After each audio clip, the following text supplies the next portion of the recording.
Hola, ¿qué tal amigos, amigas? ¿Cómo estáis? Feliz martes para todos y tal y como os prometí, hoy vamos a hacer en exclusiva este vídeo con las declaraciones de la perito que se encargó del informe pericial caligráfico del famoso documento que entregó Rocío Carrasco en la causa jurídica de Gloria Camila y que ha terminado precisamente en esa querella criminal de Gloria Camila como querellante contra Rocío Carrasco, ya que han determinado, tras hacer ese informe, que el manuscrito que se aportó en ese momento, a pesar de que no lo había pedido ninguna de las partes, el manuscrito que aportó Rocío Carrasco en ese momento no se correspondía con la letra de Rocío Jurado, con lo cual consideran, tras hacer este informe, que hay una falsificación o una imitación de la letra, lo que les lleva a tirar adelante esa querella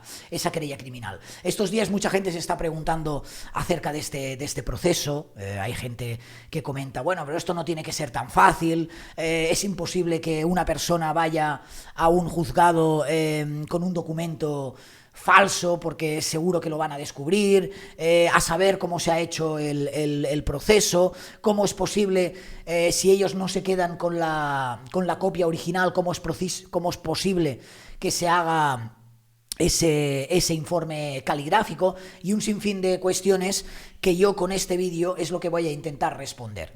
Es decir, lo he dicho 1000 veces y me reiteraré las veces que haga falta. Desde aquí no nos estamos posicionando en sobre si está bien, si está mal o cómo terminarán los procesos judiciales. Lo que estamos haciendo es lo que entiendo que debe hacer un periodista: aportar información sobre las dudas que se generan en torno a las noticias que damos y si podemos dar noticias, ¿no? En un primer momento os dimos la noticia de que se había ejecutado y de que estaba en trámite una querella criminal contra Rocío Carrasco. Más adelante os desvelamos que quien se escondía detrás de esa querella era Gloria Camila, algo que es lógico teniendo en cuenta que todo ese proceso se produce, ya lo sabéis, en el contexto de las diligencias previas y de la exhibición de documentos a raíz de la acción jurídica de Gloria Camila. Y ahora lo que os traslado en exclusiva, porque es la primera vez que la perito habla con un medio de comunicación, evidentemente no para explicar qué contiene ese documento, porque eso no lo puede hacer, hay una privacidad, hay un secreto profesional y evidentemente perjudicaría la acción judicial de los abogados, pero sí que me ha podido contextualizar y dar explicación a determinadas preguntas sobre cómo ha sido ese informe, que yo creo que son interesantes tener en cuenta. A partir de aquí, cada uno, evidentemente, que se acerque a ello como quiera.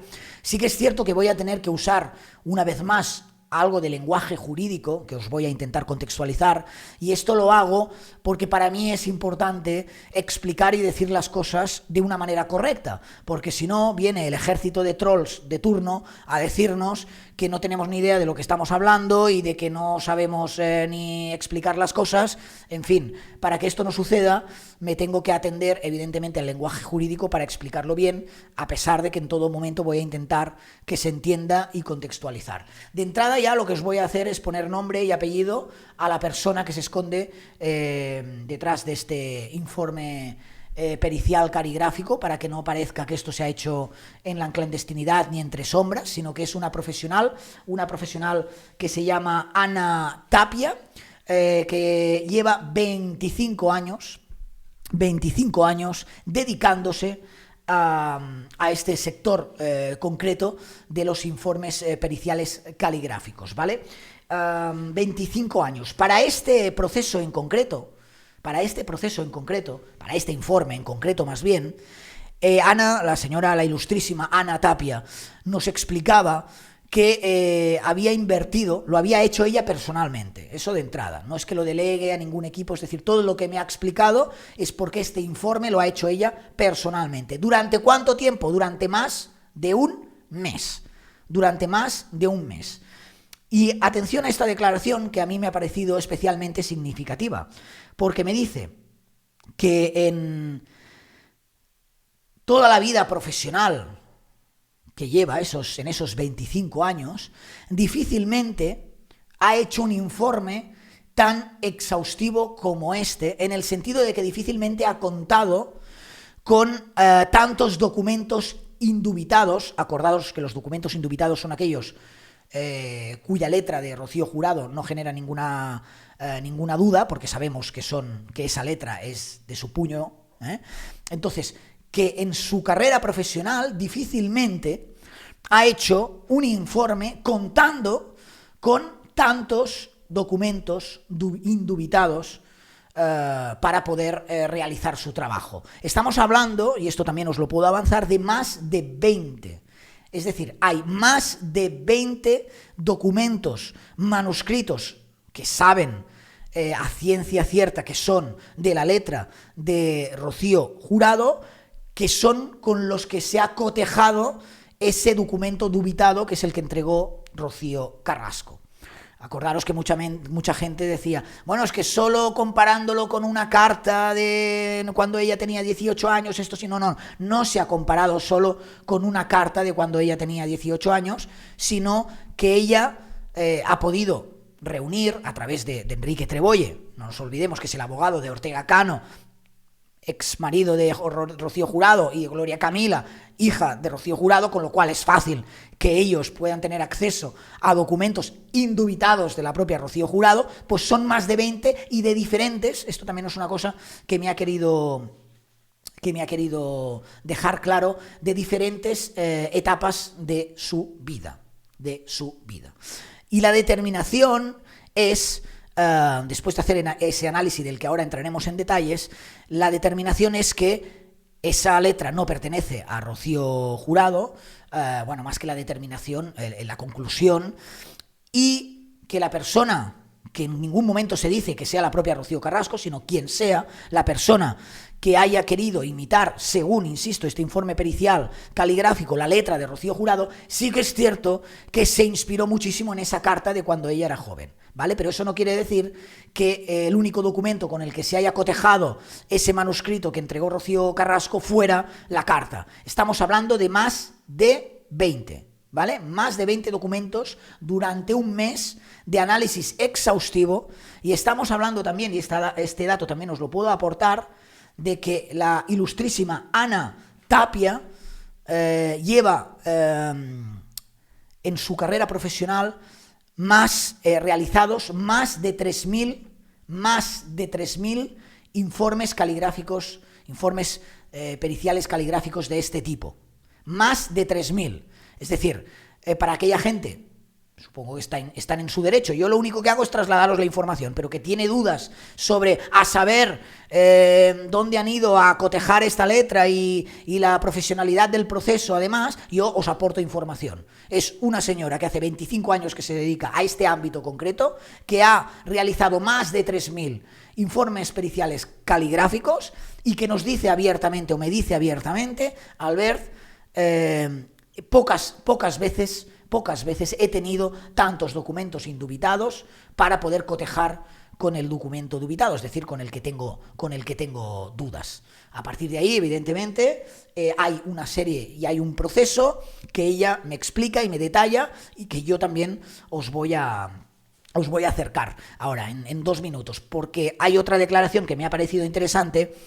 Y es que cuando yo le explico, le digo, mira, ¿sabes qué sucede? Que hay muchísima gente que lo está poniendo en duda, es decir, que está en la línea argumental de, ¿tú crees que una persona va a ser capaz de falsificar una letra y mostrarla en sede judicial? Pues me dice que esto es mucho más habitual de lo que la gente de la calle piensa o conoce, que de ahí que exista esta especificación también dentro del ámbito del derecho. Existen los peritos caligráficos porque realmente en más de una ocasión, y es bastante habitual en determinados procesos jurídicos, se necesita de la verificación, porque muchos documentos entregados dicen que pertenecen a una determinada persona, y luego esto hay que cotejarlo y decir si es así o no es así, y que muchas veces no es así. Es decir, esto que estamos vendiendo como una locura, pero ¿cómo va a ser esto posible? ¿Tú crees que alguien va a estar tan zumbao como? Pues se ve que hay muchos zumbaos en el mundo, hay muchos zumbaos por el mundo, en este caso nos estamos refiriendo a España, porque ella tiene el bufete, creo que es en Zaragoza, y deben haber muchos zumbaos, a pesar de que se mueve por toda España, porque me dice que es una práctica bastante habitual y de ahí que exista esta especialidad. Bien, dicho esto, ahora quizás os pido disculpas por anticipado porque vamos a entrar en la parte más hard, pero todo esto es para trasladaros bien y con todos los detalles de la información, porque es mi objetivo. Es decir, vuelvo a insistir, mi objetivo es simplemente decir, oye, nosotros hemos tenido acceso al aperito y os voy a contar cómo se ha hecho todo y las dudas que se puedan generar vamos a intentar responderlas, ¿vale? A partir de aquí no estamos diciendo ni de que estemos, es decir, ni de que esa letra sí o sí, vamos, dicho de otra forma, porque estas cosas hay que decirlas bien. Por supuesto que yo me creo a una profesional con el currículum, además tengo hasta todo el currículum suyo, por si alguien tiene dudas, un día os lo pongo. Creo mucho antes a una profesional que lleva 25 años trabajando en esto y que me dice, Albert, y ahora lo veréis, es que no hay lugar a dudas, esto es una imitación, a lo que puedan decir pseudo colaboradores, pseudo déspotas y pseudo periodistas en platos de televisión. Y lo que digan abogados de la otra parte, como a mí no me lo han dicho, porque a día de hoy, y ya van 3 o 4 o 5 días, nadie se ha puesto en contacto conmigo, a pesar de que ya he hecho 2 y 3 llamadas, pues ya se decidirán evidentemente ya pertenece a su defensa jurídica y a lo que quieran hacer, ¿vale? Lo tengo aquí en el móvil porque no me ha dado tiempo ni a imprimirlo. El proceso es el siguiente. Rocío Carrasco entrega ese documento y ese informe caligráfico pericial no se hace en base a ese documento original. Siempre se hace una copia, una fotocopia. Y hay muchos que dicen, claro, como no se hace sobre el original, esto no es fidedigno, ¿no? Yo he escuchado estos días. O como es una fotocopia, en este proceso se pueden modificar muchas cosas. Bien, pues ella me lo explica y me lo detalla. Me dice, el documento dubitado peritado es decir, el que finalmente ella ha cotejado, es una copia compulsada por el letrado de la Administración de Justicia del Juzgado de Instrucción número 5 de Alcobendas, realizada sobre el original aportado por la señora Carrasco el día 29 de octubre de 2021 en las diligencias preliminares suscitadas entre las partes. Es decir, no es para aquellos que quieren convertir todo esto en un chascarrillo que alguien haya dicho, oiga, espere, señora Carrasco, que cojo esto y me hago una fotocopia porque lo voy a necesitar a lo mejor y me voy a la fotocopiadora de Fotocopias González que hay en la plaza, no sé, la que sea, la Plaza Castilla, y el señor González me hace una fotocopia, uy, aquí se cortan 4 frases, es igual, ya me va, no es. El proceso es que todo esto es una copia compulsada. ¿Qué quiere decir una copia compulsada? Que está controlada directamente por el letrado de la Administración de Justicia del juzgado, es decir, el segundo después de la jueza, ¿vale? Para que nos entendamos, ya os voy traduciendo yo, pero os lo tengo que decir bien. El letrado de la Administración de Justicia del Juzgado de Instrucción número 5 de Alcobendas, sobre ese documento que sí que se entregó el 29 de octubre de 2021, ¿de acuerdo? Raso, corto, que por mucha fotocopia que sea, tiene validez del propio juzgado de instrucción y que evidentemente, aunque sea una copia y a excepción de algo que os voy a decir a continuación, se puede realizar completamente y cotejar todos los elementos caligráficos, ¿vale? Dice, el contenido de la copia compulsada se corresponde, esto ya me lo dice ella, total y fielmente con el original aportado, ya que el LAG, que es el letrado de la Administración de Justicia, da fe pública de su contenido. Por ello es una copia cualificada. ¿De acuerdo? Es decir, primera duda, que si las copias, que si es una fotocopia, que si en una fotocopia esto es imposible, que si esto es una chapuza. De chapuza, lo que nos explican es nada, porque todo esto lleva a un proceso jurídico que es el que os he detallado. ¿De acuerdo? Entonces yo le pregunto, vale, teniendo en cuenta que esto es una copia, ¿cuáles son los documentos o los elementos grafológicos que realmente se pueden cotejar y cuáles no, ¿no? Entonces ella me hace una introducción y me dice, se ha realizado un estudio grafonómico y grafométrico. Aquí, perdonad, pero no voy a entrar. Es decir, si alguien quiere saber más, yo os doy la información y también os podéis acercar más a qué diferencia hay entre un estudio grafonómico y grafométrico, ¿vale? Pero que ella me dice cómo ha sido ese estudio. Sobre el documento compulsado, no pudiendo realizar, aviso para navegantes que se van a acoger también a esto, no pudiendo realizar el análisis de la presión, de la letra al escribir, sobre dicho documento al no ser original. En cambio, sí han podido analizarse otros órdenes gráficos como son el orden, tamaño, la forma, la dirección, la inclinación, la velocidad y la cohesión gráfica. Traducción, que hay alguien que puede decir, como no es el original, hay algún elemento, alguno que es uno, que es la presión, simplemente el tema de la presión gráfica, que no se puede cotejar. Bien, ese concretamente no, y es verdad que así nos lo traslada la propia perito, pero todos los demás, orden, tamaño, forma, dirección, inclinación, velocidad y cohesión gráfica, sí. Con lo cual, y es algo que nos dirá más adelante, el hecho de que pueda faltar el elemento de la presión porque no se ha hecho sobre el original, no va a cambiar para nada el resultado final del informe. Es decir, que si alguien espera que, no, pero coteja el original porque ya verás que si cotejas la presión gráfica, vas a ver que al final esto te cambia todo el informe. No, esto no va a suceder. Lo que pasa es que ella está en la obligación de decir, es cierto que ese elemento concreto no se ha podido cotejar porque no ha sido el original. Otra cosa es que más adelante el abogado Trebolle quizás dentro del proceso judicial lo pida y entonces se haga. Pero me dejó claro que no iba a cambiar para nada el resultado de ese informe, ¿vale? Y entonces aquí entramos en algo más técnico que es, yo le pregunto por el ductus escritural, ¿vale? Que un poquito son todos los parámetros, o sea, explicado por mí fácilmente. Es un poquito, con todos los elementos, poder decir cuál es el contexto o el estilo de Rocío Jurado a la hora de escribir, ¿vale? O sea, que nos hagamos una idea con todos los elementos globales de cuál es un poquito ese estilo. Dice, el análisis de la amplia muestra de documentos indubitados, más de 20, vuelvo a repetir, datados en diferentes épocas y realizados todos ellos por el puño y letra de doña Rocío Mohedano Jurado, determina el ductus escritural, el patrón gráfico, es el patrón gráfico de realización de su escritura, obteniendo con ello el sello personalísimo que el sujeto imprime a su escritura, es decir, el sello de la persona que escribe. Lo que a su vez implica la imposibilidad de que dos personas distintas escriban igual. ¿De acuerdo? O sea, ella lo que nos está explicando aquí es detalles ya más concretos, mucho más técnicos del proceso para entender en qué se basa este proceso y cómo se puede determinar que dos personas al final no escriban igual y que esa letra sea de la persona cuya letra se está cotejando.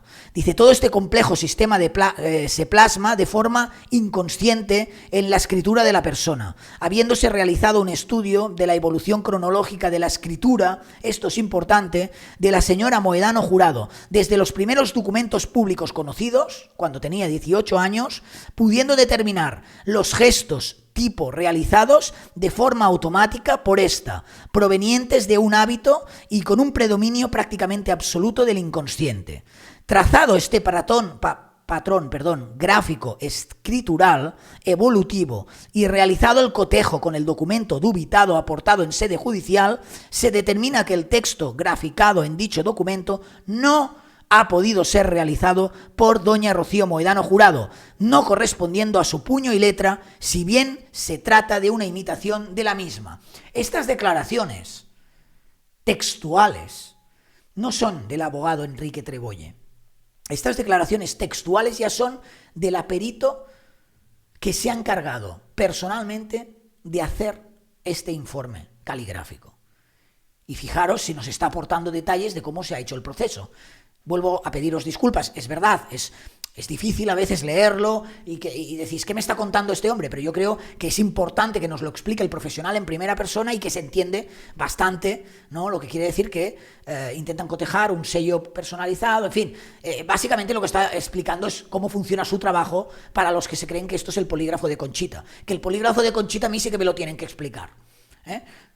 A mí el Conchito, estos que lo ponen todo en duda, que son siempre los mismos, las frutas podridas, estos que lo ponen todo en duda, sí que me tienen que explicar el tema del polígrafo y especialmente me tienen que explicar que si una señora se va a hacer un polígrafo y sale que mienten todo, como la señora Donoso, ¿por qué llevan 5 días anteriores dándole tanto pábulo a una persona que después miente en todo? ¿No tendría que ser al revés? Primero asegurarse que esta persona no miente y luego darle voz a las personas. No. En las frutas prohibidas, en las fruterías podridas, hacen al revés. Primero le dan voz a las personas y luego determinan que está mintiendo, para que la que quede mal es ella. Pues no, señores, no. Ella será el típico payasín que habéis utilizado para tener audiencia. Pero la repugnancia es la vuestra por hacer caso a una persona que miente en prácticamente todo lo que dice. ¿Vale? Esto ha sido solo un paréntesis.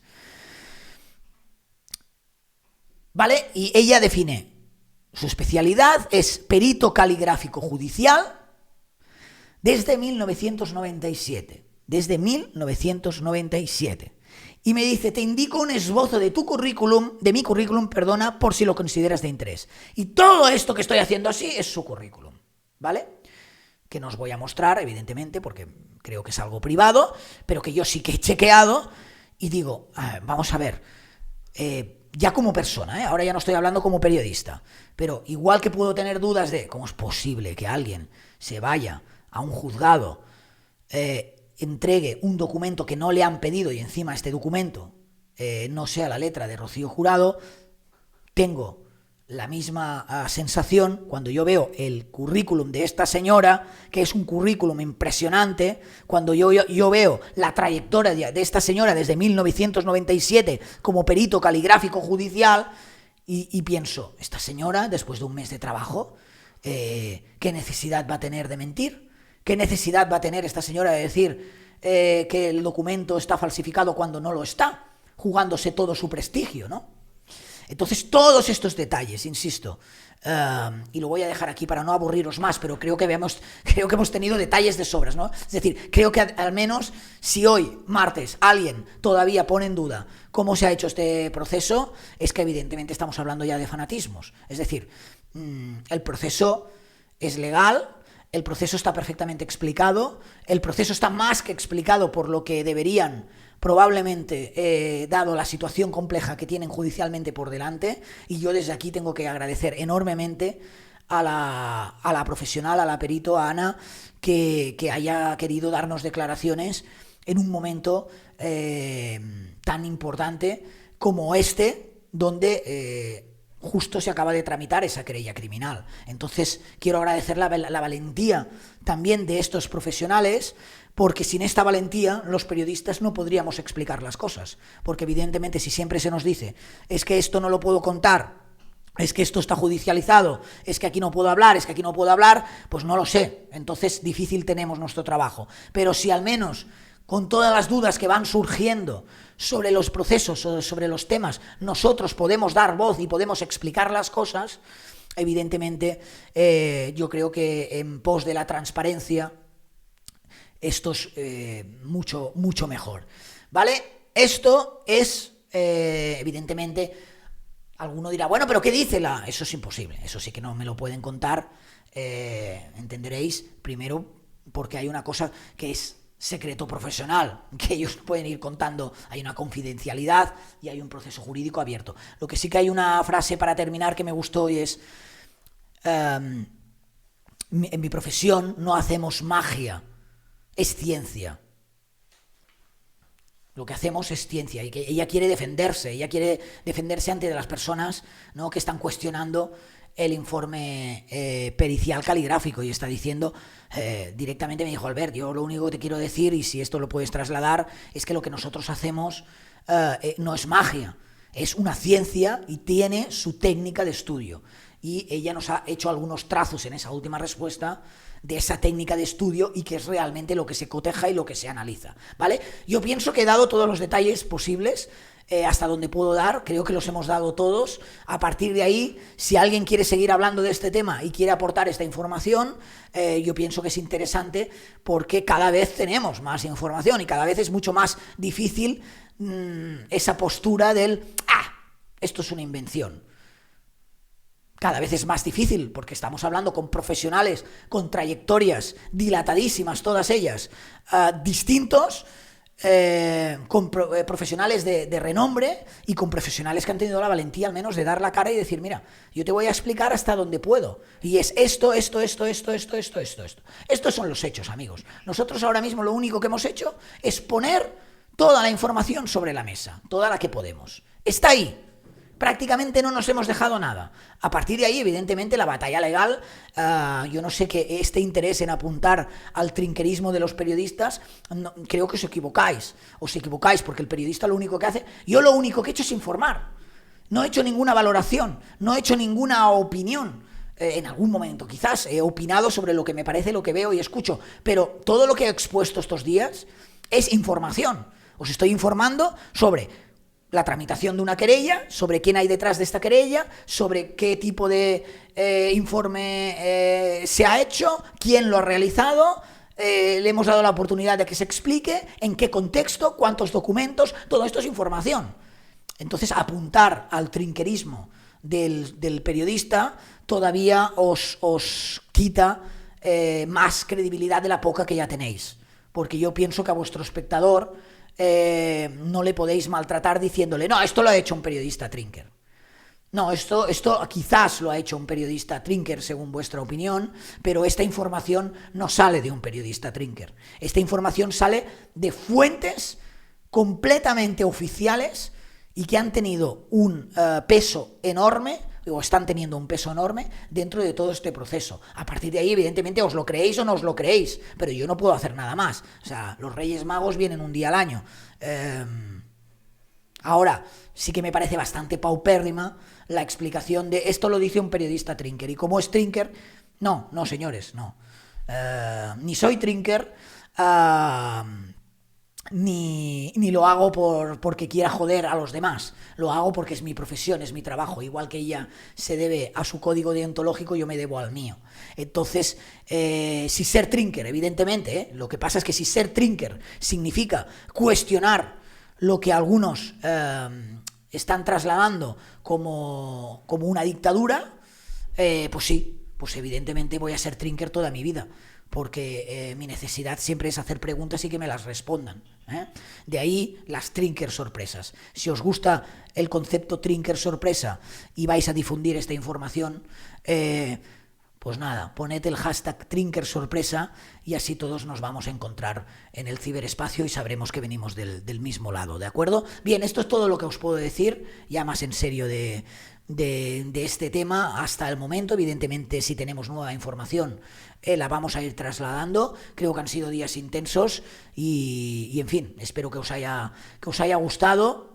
Sabéis que tenéis a disposición un número de teléfono que es este, 671-638978, 671-638978. Este no hace falta que lo peritéis porque ya os digo que no es mi letra, esto lo ha escrito un ordenador, donde podéis enviar vuestras opiniones, vuestras notas de voz y aquellos que queráis contribuir con el canal podéis hacer visums, ¿de acuerdo? 671-638978, ya sabéis, hashtag hoy trinker sorpresa.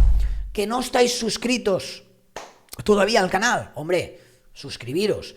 Que os ha gustado muchísimo el vídeo, dadle al like y luego lo compartís. Y que queréis estar al día de todo lo que vayamos difundiendo a través de este canal, exclusivas, no exclusivas, reflexiones, análisis, directos, etcétera, etcétera, pues le dais a la campanilla, ¿vale?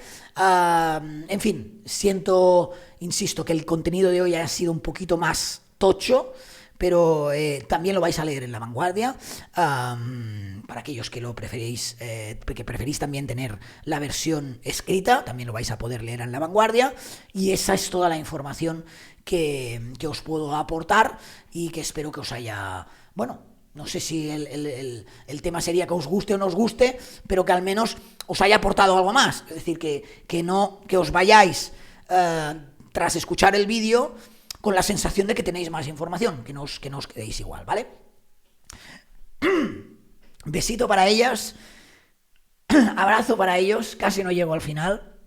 Cuidaros mucho, nos vemos por aquí. Chao.